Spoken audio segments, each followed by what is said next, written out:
Students SBP government college Dungarpur की online classes में आपका स्वागत है। मैं विमित असिस्टेंट प्रोफेसर हिस्ट्री।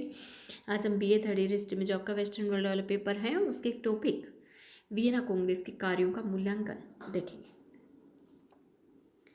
तो वियना कांग्रेस की जब शुरुआत हुई थी तो उच्च आदर्शों और उद्देश्यों की घोषणा के साथ हुई थी, लेकिन ये उद्देश्य पूरे नहीं हो पाए क्योंकि इसका कार्य करने का जो ढंग था वो सही नहीं था।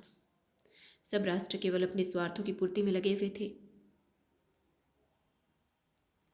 इनका कार्यक्रम केवल और केवल स्वार्थ सिद्धि पर आधारित था। नैतिकता के सिद्धांतों को यहाँ बिल्कुल ध्यान में नहीं रखा गया था। इसलिए जो इनके निर्णय हैं वो अस्थायी और निरर्थक साबित हुए। वियना कांग्रेस ने यूरोप की जो पुनः स्थापना का प्रयास किया था उसमें जनता की इच्छाओं को बिल्कुल ध्यान में नहीं रखा गया, जिससे कोई स्थायी तौर पर व्यवस्था कायम नहीं हो सकी।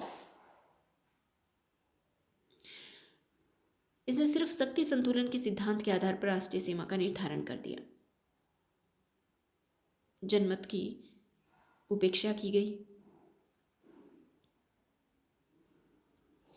इसके अलावा यूरोपीय शांति को सुरक्षित रखने के लिए जो इन्हें एक संधि पत्र पर हस्ताक्षर करने थे वो भी इन्होंने नहीं किए। कुछ इतिहासकारों ने तो वियना कांग्रेस को प्रतिक्रियावादी कहा है, क्योंकि इनके लिए राष्ट्रीयता की भावना की कोई कीमत नहीं थी। इन्होंने राष्ट्रीयता की भावना की उपेक्षा की थी। बड़े बड़े राष्ट्रों ने अपने हितों की रक्षा के लिए छोटे राष्ट्रों के हितों की उपेक्षा की, लेकिन फिर भी वियना कांग्रेस में राजनीतिक संयम और दूरदर्शिता से काम लिया गया था। जर्मनी और इटली के एकीकरण में इन्होंने महत्वपूर्ण भूमिका निभाई। दास प्रथा को रोकने का इन्होंने प्रयास करने का, हालांकि फिर दास प्रथा रोकने के लिए इन्होंने कोई सक्रिय कदम नहीं उठाए, लेकिन एक बार प्रयास तो किया था।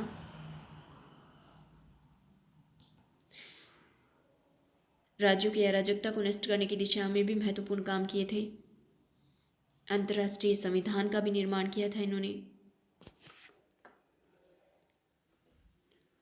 और इस अंतर्राष्ट्रीय संविधान के तहत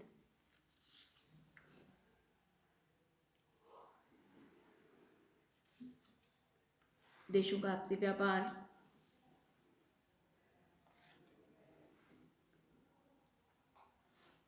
युद्ध व शांति के काल में व्यापार, बड़ी नदियों में वाणिज्य नौका चालन के नियम, राज्यों में पारस्परिक संबंधों के नियम आदि को शामिल करने का प्रयत्न किया था।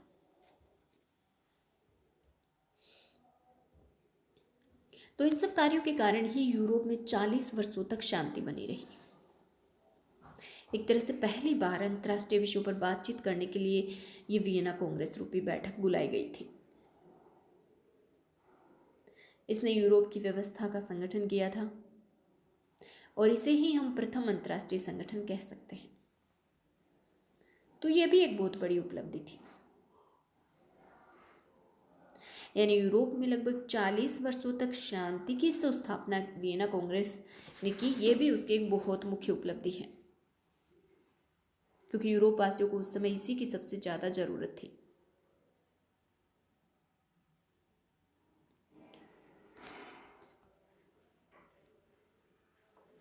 यूरोप में स्थायी शांति स्थापित करने के लिए एक अंतर्राष्ट्रीय स्थापना संस्था की भी स्थापना का प्रयास किया था वियना कांग्रेस के द्वारा, जिसे कंसर्ट ऑफ यूरोप कहा जाता है।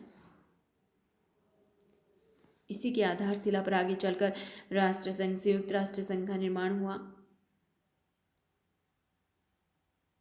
फ्रांस चूंकि हार गया था, लेकिन फिर भी वियना कांग्रेस ने उसके साथ उदारतापूर्वक न्यायपूर्ण व्यवहार किया था।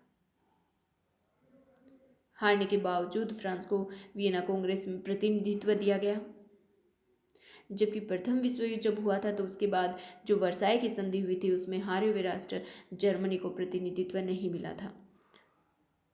उस संधि के कड़े प्रावधान उस पर थोप दिए गए थे। तो इस तरह से इस मायने में तो वियना कांग्रेस के निर्णय अच्छे थे। धन्यवाद।